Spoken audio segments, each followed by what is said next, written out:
उसे कहना मोहब्बत में किसी को अपनी आदत डालकर यूं छोड़ देने पर, अचानक से ताल्लुक तोड़ देने पर। यहां कानून, काजी और अदालत कुछ नहीं कहते, मगर ये कत्ल होता है। उसे कहना जुदाई की खदालों से जो तुमने कब्र खोदी थी, वहां मैं खाक के नीचे अभी तक सो नहीं पाया।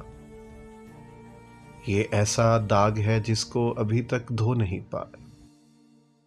उसे कहना अगर वो लौटकर वापस कभी आए तो मेरी खाक के जर्रों पे ये एहसान करना, दोबारा फिर किसी इंसान की हंसती हुई दुनिया को ना वैरान करना।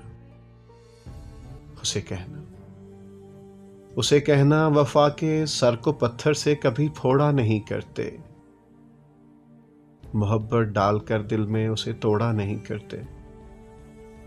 किसी का हाथ थामो तो उसे छोड़ा नहीं करते, किसी का हाथ थामो तो उसे छोड़ा नहीं करते। उसे कहना